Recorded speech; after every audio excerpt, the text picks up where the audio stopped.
Happy holidays from the Marketing Essentials team. Today is a special episode in which Bill, myself, and Alicia select our favorite episodes from 2019. 7, 6, 5, 4, 3, 2, 1.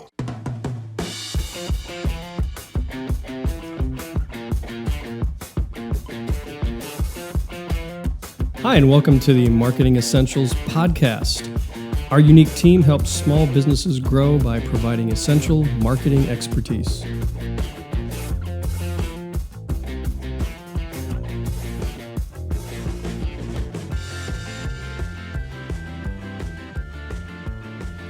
Hello and welcome to the Marketing Essentials podcast and happy holidays. This is Bill with W. Parmentier Photography. I'm Justin with Justin Kerr Design. And I'm Alicia with the Spark Social. And together we make up the Marketing Essentials team. So we got a pretty cool podcast today. You know, it's going to be a little different than normal. What we decided not too long ago, we decided to go through some of our archive for the past year. Mm-hmm. We were going to pick out our favorite episode and take out a segment of it. Right. So who should go first? I think Alicia should go first. Okay, let's go with Alicia first. Oh man, you putting me on the spot. I was over here inviting people to like our Facebook page. Like our Facebook page if you haven't yet. Marketing Essentials team. Shameless plug, huh? Yeah, why not? Also a shameless plug, going back to our favorite episodes of the year. So I chose, this was hard. We do one episode a week, right? So we had 52 episodes basically to go through. Yes. We've had so many amazing guests, from SEO to email to content to video to anything a small business needs to know is on our Marketing Essentials podcast. So I picked the suspense, building up the suspense. And that was the worst drum roll I've ever made. It was pretty weak, but they get the point. How to develop a mission statement. Hey, that's you, Justin. Right? Yay, I made the list. I didn't pick a guest. I picked Justin, and I'm not being biased, but not that he built your website or your helped me with my mission statement. that gift certificate at the Capitol Grill had nothing to do with it. Crap, that's what I missed out on.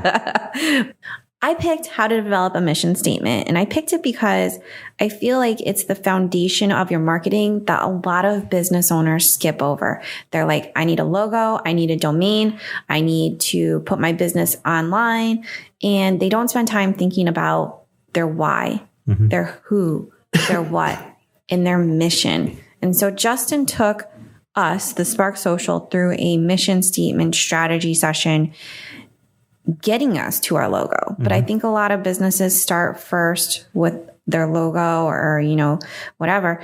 But it's the foundation, right? And so there's one line, if you listen to this clip, it goes, the title of this podcast should become Mission Statement Equal More Money. It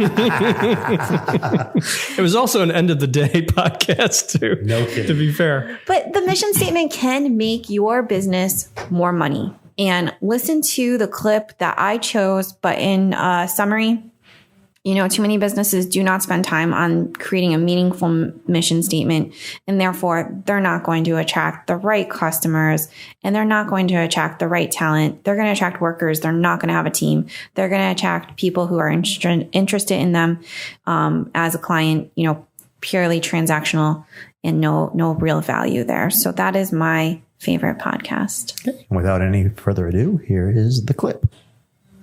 Okay. So once you've defined who you are and you've established who your audience is, you need a strategy to market to them, right? Well, your mission statement can help you develop that marketing strategy because it includes both your customers and your employees, if you have any employees. So it's important to the inside of your organization as well as to the outside, because customers will want to be part of your mission. If they believe in your mission, if they believe in why you exist and your purpose, they'll want to be part of that. They want to be part of the tribe, so to speak. Okay. Right. That's why you have Red Sox fans, right? You want to be part of that tribe. Sure. Right. Because you believe in their mission. Their mission is to win the World Series every year, right? At least hopefully, right? Well, yeah. But I mean, you think of any sports team, their mission is to win the championship for their particular sport. And their fans, they want to be part of that story. They want to be part of that mission, right? Yep. And then the employees will also want to be part of that team. They have to buy in to the mission. right? So if you have a clear mission statement, it's something that's understandable. They can look at that and go, do I want to be part of that? And they can say yes or no. But the important part is they need to understand what they're buying into. I think that's huge, especially in today's day and age where millennials don't just want a job that's going to pay the bills. They want to be part of a culture. They want to be part of something that's a little bit bigger. And millennials are a huge part of the workforce. I see that becoming more of a trend with even what's after the millennials now, the baby It's X, Generation Y, Z. I don't know. I don't even Yeah, know. I I've lost think. track now. The Instagram generation, the Snapchat people, whatever. Instagram generation. I like that. I Yeah. think that's going to be a thing. They need jobs soon, right? And they're not. I read a study that people will take like up to like a $15,000, $10,000 pay cut for having a better work-life balance or feeling like they're part of a culture. So Right. you use the word tribe, but having that mission statement for employees and businesses forget that. They're just like, oh, I'm here and I'll just hire people, but they don't put the mission statement out there as like part of what will bring people in. Right. And if you're, when you define your mission statement and you know what you're about, you want people on board who share that mission, Yeah, right? Who buy yeah. into it. Because otherwise you've just got workers, right? Not a team. Right, exactly. Yeah, so I think that's something, because, we just went through the process of doing our mission statement, and I think I was thinking of it definitely in more of a customer-facing approach, but when you add in that element of the employees, that's huge. It gives a new perspective as to why it's so important. The customers, obviously, it's important for both, but... Oh, yeah. But I think one of the advantages to developing a mission statement is it gives you a long view of your company or your organization. Because the short view is, hey, we need to make money, right? Pretty much, yeah. And that's fine. There's nothing wrong with making money. I mean, if you weren't making money, you wouldn't be in business, right? At least not very long. But it's a short view, right? And the view of making a profit, and making money is not an end unto itself. It's a means to an end. And your mission statement, that's your end, right? It's why you exist. So if you know why you exist and why you're doing what you're doing, then you can custom tailor your marketing. You know who your audience is. You can bring people on board that buy into that mission. And you're just a much more effective and dynamic organization. Right. There has to be more to it than just starting a business to make money. Right. And I've even gone through that process myself, having come into being a business owner sort of by being downsized from an organization and having to make that decision, but really just sort of jumping out of the plane without really knowing how to run a business. But over the last 3 years, I've had to begin to define that mission statement because I've come to the realization that, you pointed out, it's more than just making money, right? Because your initial goal is, I got a mortgage to pay, I got bills to pay, I got children to feed, I have to make money. So that's that was my primary drive right at first, right? Just get jobs, get customers. But as time's gone on, I've realized I really have to have a mission statement. I have to be able to understand why I'm doing what I'm doing. So it's, I've been on the same journey that I'm, outlining for a lot of my clients as well. And when you went through that process, I don't know if this is coming up, but a question I have is, did it help you find clients that, after you went through doing your own mission, did it help you attract clients that were more aligned with what you were looking for in an ideal client? Could you better identify and attract? Yeah, it has begun to eliminate some kinds of clients. It's helped me define what is most important to me in the work that I do. And I've started to more carefully vet clients instead of just, hey, anybody that wants to, do work with me, let's do work together. Right. So yeah, it has helped me become sort of more focused, more discriminating. And I think in the long run, I'm going to be much more effective because if I'm working with people who have sort of bought into what I'm about, we're going to be able to do good work together. And so I know the mission is more than just making money. Right. However, to bring it full circle, if you really are focused on that bottom line, if you're working with your ideal clients, you have the opportunity to make more money. Yes. And a mission statement can help you get more ideal clients. I think the title of this podcast has just become Mission Statement equals Mo Money. Solid advice there, Justin. Way to go, Justin. You made the list this year. I made the list. Now you realize that my goal is going to make next year's list. Yep. Right? 'Cause I have to, because I know I'm not. I can now see the notes that I know I'm not on this year's list. So I'm going to. So pick yours. I'm going to go What's yours? mine. Okay. Yeah. All right. I guess I'll do mine now. Hang on. I got to pull it up here. All right. So mine was actually one of the first podcasts we did in 2019, which was Lev Poplov. Oh yeah. Yeah, I remember he talked about storytelling for nonprofits. No, Lev was a great interview. Yeah, it was such a fun interview, not from a joking standpoint, because it was a serious it was a matter. very But somber the topic was very serious, but he was a great interview. and I love storytelling. So for me, he went over in the clip that I picked about the power of using social media to tell a story. He also talked about the app that he created that for the Holocaust Memorial down in Providence, and how he took time to make sure that stories, not only the stories of those who perished during the Holocaust, but also the survivors. He had some standpoints of the people that had survived the Holocaust. From Rhode Island. From Rhode Island, yes. So that was a powerful part of the story for me, and the storytelling is in a form of marketing. But also, he also made mention of something that I thought was very poignant, the importance of relating past experiences to more recent ones. He mentioned in the clip that I'm going to play for us today that a lot of people had forgotten about the Holocaust. The younger generation coming across, they don't know they don't know the history, they don't know the story of it, but they do know about some of the more recent genocides that have been happening. And how he had talked to the Memorial Foundation about, hey, let's relate this to anybody that's gone through any type of genocide. Right. So that way it's more relevant across the board, which I thought was a great insight as to how to market to people that don't necessarily understand that they're being marketed to, so to speak. So right. And the other thing that I really liked about his episode, and you should really go back and listen to the full episode. Yes, absolutely.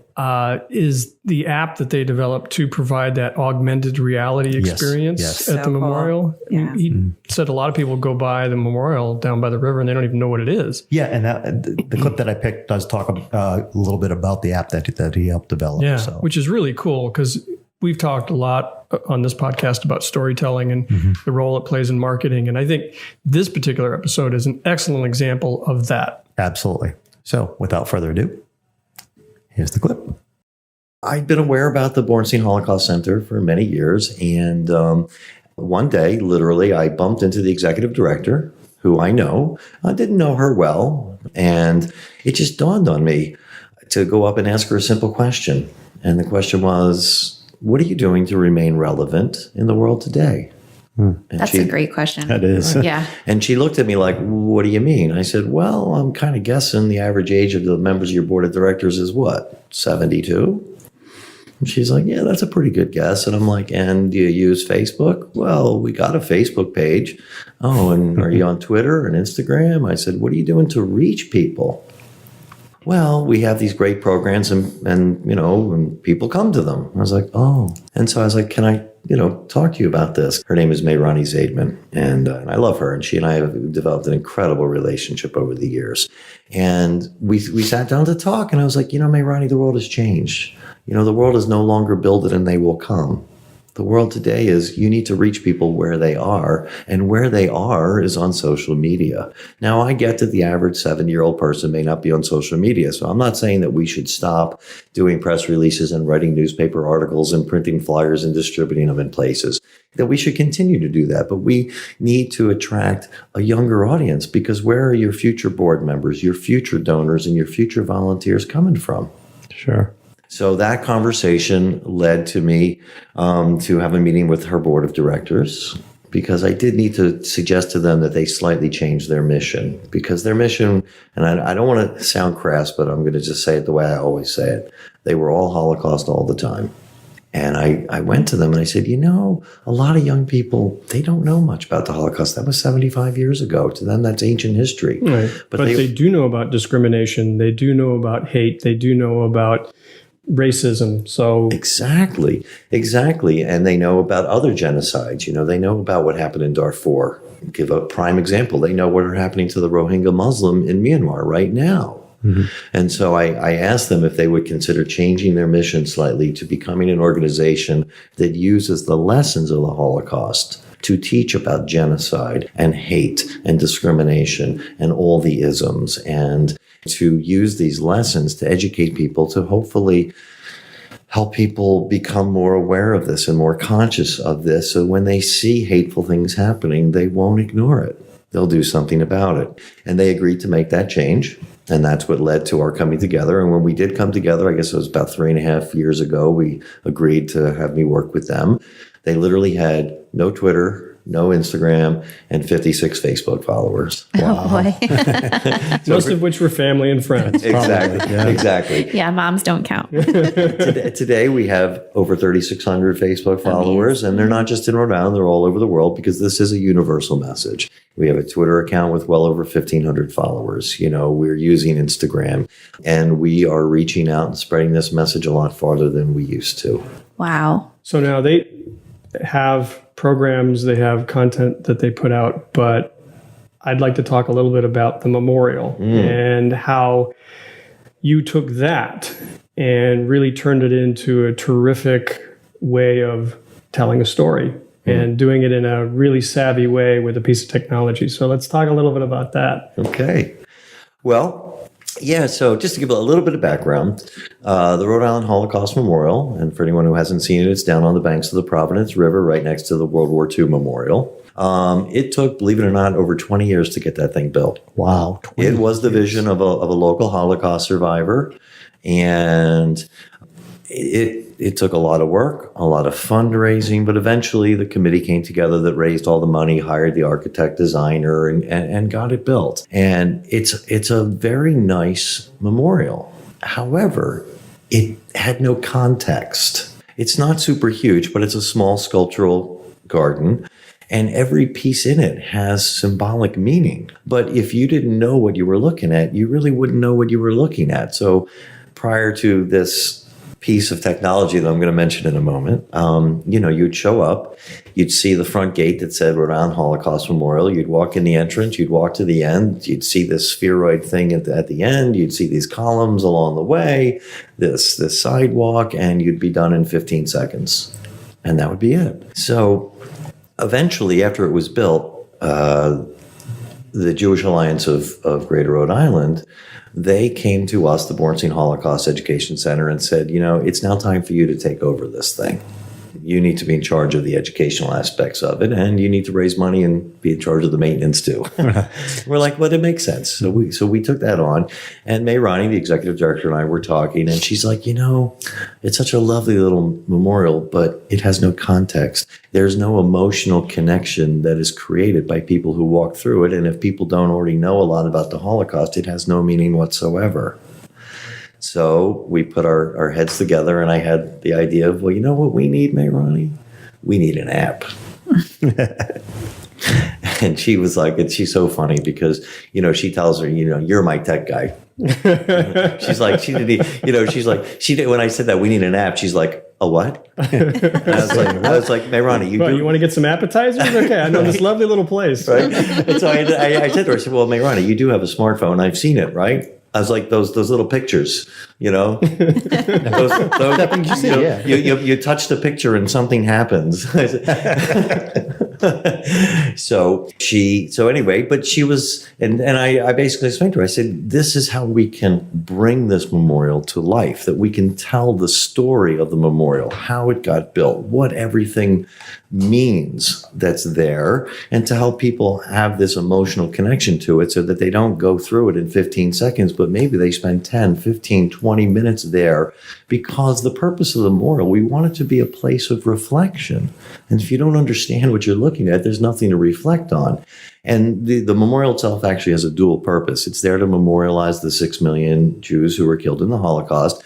By the way, it doesn't ignore the other 5 million people. There were a total of 11 million people who died in the Holocaust, but primarily it's there to memorialize the 6 million Jews who perished in the Holocaust. But it's also there to pay tribute to the 200 or so survivors who made their way to Rhode Island, who built new lives here, who got married here and had businesses and children and became part of the cultural community of our state. So it has this dual purpose. And so now, obviously, I'm not a code writer. I couldn't create the app itself. So I joke when I said I made it. But, I did, went through a search to find the company to work with who would actually build the app. But I did write all the content, take all the photograph, choose the music, and we worked together to create what I think is just a beautiful app that really just brings it this context that helps create an emotional connection for the person. So thanks for sharing that clip, Bill. That's going to be a difficult one to follow now because it's such a serious topic. Yeah, well, sometimes serious works. Yeah. So Can't be all fun and games, Bill. no. Why not? Oh, sorry. Nice. So, Justin, tell us about your pick for the podcast.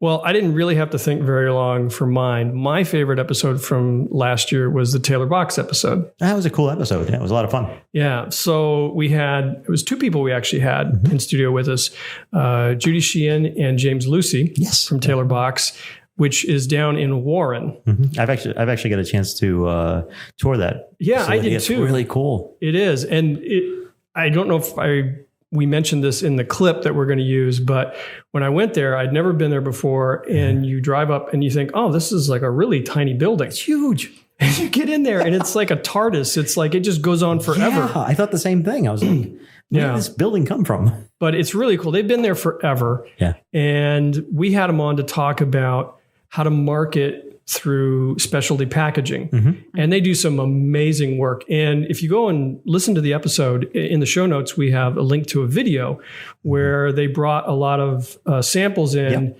And we did a special little... one of them was like a golf gloves. Yeah, FootJoy, I think was one of them. And they just had some really cool packaging. So they brought it in. We did a little video excerpt. And we just had them tell us about some of these specialty packages that they did. And some of them are just awesome. They've done a lot of work for Stephen King. They've done some wonderful presentation boxes for him. They've done work for Gillette. Gillette and FootJoy. They actually have a couple of different companies inside. They have Taylor Box, and then they have like a division that deals specifically with artist portfolios and do some very high-end work for artists. So really cool. I just liked the way that they talked about this, and I had never heard of, prior to this, account-based marketing. So we started talking about account-based marketing, which is marketing specifically to a handful of clients and sending out things like that they do, these specialty packages to those clients and really make an impression on them. Cool. So it was cool to talk to them about, the packaging, the account-based marketing. We talked a little bit about influencer kits, which they do a lot of. So what is the clip that you picked about? Well, they talked about those four things: account-based marketing, influencer kits. They talked about keepsakes, the fact that these items stay around. They're not, you get something in the mail, and it's a flyer, and maybe you keep it, maybe you throw it away. Digital, it's there and it's gone. But these things that they do, these specialty packages, people keep them and they stay around. Cool. And they also talked about, the attractiveness of custom packaging and that psychological value to the sending this out. Sure. So it's a really great way to market yourself. And I just, they're like one of my favorite companies. Cool. Let's play the clip. Play the clip. Let's play the clip. Play the clip. Easy for you to say. Yeah. Try it again. Play the clip. There we go. Taylor Box, been around a long time. Well known for what they do. Specialty packaging. We talked about influencer kits. We talked about, this is something, not your standard packaging. So tell us a little bit about where that comes into play and the value of that in the marketing spectrum that a small business might be looking at. If they're going to consider some sort of specialty packaging, how does that fit into everything else they're trying to do? Well, so it depends. So if they're marketing a product and they want a packaging for a product, how do they differentiate themselves amongst all their other competition? Okay. What's the first thing you notice when you walk through a store? What stands out most to you is the packaging. right? So that's where it can help someone who's actually producing a product, right? So when you're trying to actually market a business, let's say a business-to-business promotion, or even a business-to-customer promotion, you can create, there's nothing like when you're doing a direct mail piece or an influencer kit or something like that, there is still such a reaction to that you can't get specifically through digital. You can, it's sort of, and it is a different tactic, it's a different marketing approach. So you're doing a direct marketing campaign where you're actually figuring out who the folks you want to send pieces to, and you're putting something in front of them that they're going to be wowed by, that is actually going to be much more memorable than if they necessarily see an ad on a website. If you get something in the mail that you open up and it is beautifully designed, even before you even take that first snap of the top of the box and open it up, and then you see this beautiful display inside, you're going to take thought of that. And that's, going to get the attention of people that you would probably have a harder time trying to get in front of otherwise. And it doesn't have to be this extremely elaborate piece. It could be a beautifully presented box with some swag inside that you want to send. And yes, it's a different strategy, whereas with digital, you're casting this wide net. Whereas with a direct mail piece, you're actually focusing in on who you want to capture and getting right in front of them without having to chase them down, and direct mail still has a big impact. And if it's one thing to mail just a flat piece, it's easily discarded. But if you're mailing something substantial, you have better chances of getting their attention. You mentioned influencer kits a couple times. I think some of our listeners may need a little bit of an explanation, or maybe it's more specific to like what you do for the influencer kits. If you could explain just a little bit on that. Well, you've been doing For a lot sure, of yeah. research. Influencers, like as a social media phenomenon, it seems to be, I guess, more of an Instagram sort of phenomenon. But basically, it's somebody with some clout, some following, some influence on social media in a particular industry, whether it be beauty or sports or entertainment of, like, I don't know, like what have you. You pick it, there's probably an influencer for it. And so brands will come to us or other packaging designer manufacturers to create a succinct little kit that they can send to these folks. And by virtue of their social media presence, whatever they put in this little kit, whether it's a new product or just a little sampler of what their brand has to offer, these influencers will get this kit, hopefully make a nice little video about it, or a series of posts of some kind, say, hey, look what I got in this kit, it's super awesome, here's this product, you should use it. Awesome. Yeah. I've seen a couple in Snapchat, Instagram stories. I think this was maybe more like a celebrity endorsement, but kind of along influencer kits. Maddie and Tay with, I think it was I don't even remember what was in the box right now because I was just scrolling through, but I saw them opening the box and like pulling out, I think it was beauty products, I'm pretty sure. So that's really cool. I think some of our listeners may not be super up to date on the influencer thing. It's kind of the new trend, Yeah. So that was a really great explanation. And that shows just like another use of packaging and how it can be part of the marketing. And I think like one of the things that stood out to me is when you were talking about it's a different type of box. It's a different type of, it's not just packaging. Yeah. But the word experience stuck out in my mind. So people are getting these packages and it's not just a mailing, it's an experience. Yeah, it's a user experience. Mm-hmm. Yes.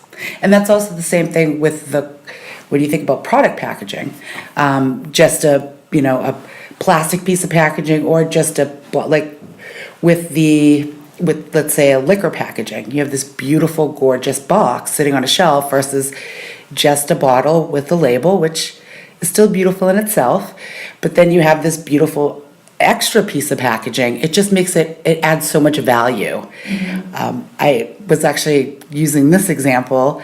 You have, one of those cheap silver plastic party spoons in a piece of plastic, or you put it in a beautiful box sitting inside a beautiful insert and make it look completely sophisticated. Which one do you think is going to sell for a higher price or be much more appealing. It's to all somebody. it's perception. It is. You know, perception of value. I think maybe we should start marketing the podcast by sending out influencer kits with little iPods preloaded with all our podcasts on it, and just see if we can get like some kind of big name. Is that coming out of your club, the budget, Justin? I was gonna say, Absolutely. we don't have a budget for that. Well, no, I bought a lottery ticket today. That should cover it, right? Yeah, go with that. Yeah. Okay. All right. Well, we hope you liked all of our choices for this year. And as another year comes to a close, we want to thank you for listening. Thank you. Thank you so much for being part of this, because without you guys, we're just talking to ourselves. Right. So also, if you have an idea Absolutely. for a marketing topic, or you have a recommendation for a guest that you think would be good for us to interview, you can reach us through our website and send us that recommendation. And also something new that we're coming up with. We may be offering some sponsorships for those who are interested in maybe sponsoring the Marketing Essentials podcast. Details to come, but we just figured we'd throw that out there. Right. All right. So slide into our DMs. So Happy New Year. We'll see you Find in us the on new year. Facebook. And Yes. Yes. Happy New Year. Happy New Year. See you later. Bye. Thank you for joining us today. And as always, you can find the back episodes of our podcast on Apple Podcasts. And you can also find us on our YouTube channel. Both of them are the Marketing Essentials team. You can find us on the web at marketingessentialsteam.com.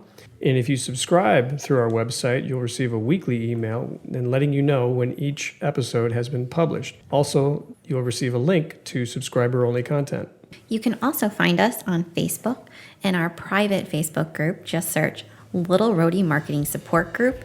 It's a great place for other marketing professionals and business owners where we can share marketing advice, challenges, and general trends.